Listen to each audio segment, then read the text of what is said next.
Hello again. Figured I'd do, once again another review. Kind of, like I said in a previous video, I sort of do this in a random spattering. Sometimes, I'll do like one and then not do one for a month or whatever. Definitely not religiously dedicated to this. However, I do enjoy it and figured I'd do another one. I guess this is my fourth today. So, now I am, listening to a band called Clogs, their album Lantern, which is a pretty solid album. I actually, when I first thought about it, I wanted to do Stick Music, which is my favorite album by them. It's excellent, and I should review it in the future, but I've actually lent it to a gentleman down the street right now, so yeah, we'll have to do with this album, which is a solid album as well. Here is the front, like this is the, the cover art, and it folds out, it comes out of the, out of the jewel case. And here, I'll just give you a rundown real quick.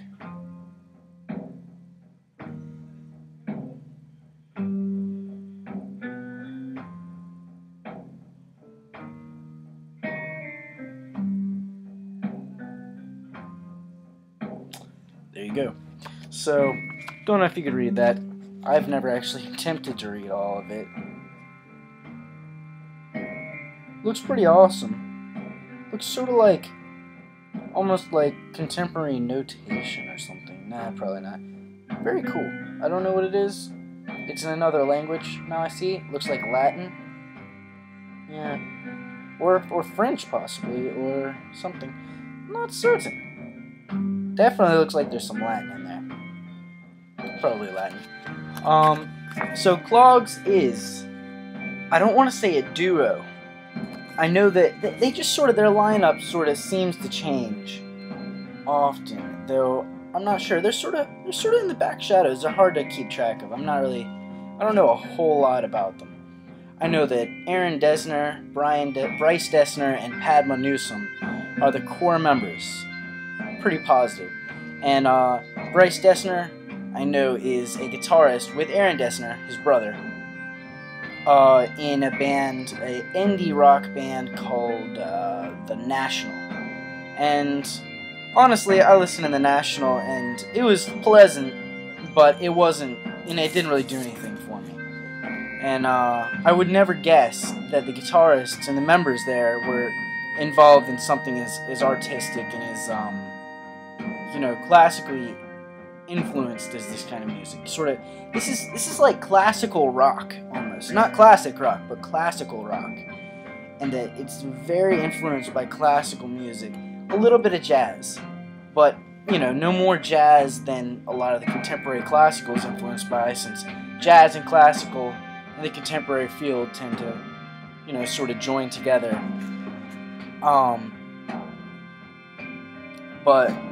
Or maybe not join together, but meet and sort of exchange ideas.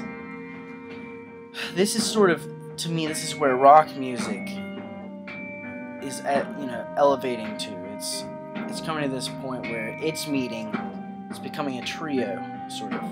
Along with electronics, a quartet of genre, of intellectual genres, where there's a lot of crap at the bottom of the barrels of all of them, but, or maybe it's the good stuff's at the bottom and it's just covered by a bunch of crap. But this is the very, very good stuff. Anyway, I'll stop rambling and stumbling over my words on that and elaborate. Here, let's see. Aaron Dessner plays bass on 5/4, which is a track on here. Luca Tarantino plays Baroque guitar on Capsberger. It was produced by Nick Lloyd and Clogs the band, obviously.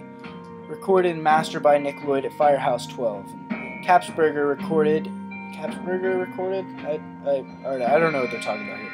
Anyway, blah blah blah, thank yous and shit like that, and so on and so forth. Here are the tracks. First track is Capsberger. That's Yeah, that's what you heard a second ago, I think. I think you caught some of that. Now we're listening to the second track, which is Canon. Third track is 5/4. The fourth track is 2:3:5. The fifth track is called Death and the Maiden, which is actually, if you're not familiar with classical music, is a very famous quartet by Schubert. Then the sixth is the title track, Lantern. Yeah, this is now the third track, 5/4. 2, 3, 4, 5. 1, 2, 3, 4, 5.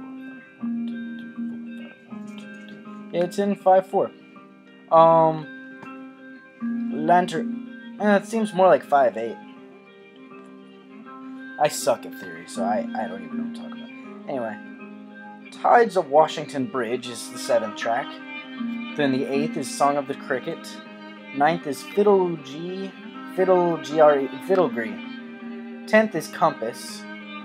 The 11th is Voisins, spelled Voisins. Voisins? Sort of like versions, voisins, I don't know. And then the 12th is called Tides, and it's just for solo piano. Now, as far as the members, alright, here are the core members for this album at least. Bryce Dessner, as I said, he plays guitars and ukulele. Rachel Elliott plays bassoon and melodica. And I know she's in a couple of the albums for sure. Thomas Kozumplik plays percussion. And then Padma Newsom plays violin, viola, does some vocals, piano, mandala, whatever that is, and melodica. And this does differ. This is a little bit more rock, straightforward rock-oriented than the, some of the previous albums, I think. Especially, definitely more rock-oriented than Stick Music, which is straight-up contemporary classical to me. There's no differentiation between that and a contemporary piece. It's a little bit more immediate sometimes. They use no, screw that. It is a masterpiece in my opinion. I will try and review Stick Music at some point. But as far as this album is concerned, I would definitely give it a look. It's very minimalistic in this album, but absolutely, it strikes the right chords for me. It's very impressive. So I'd look into it.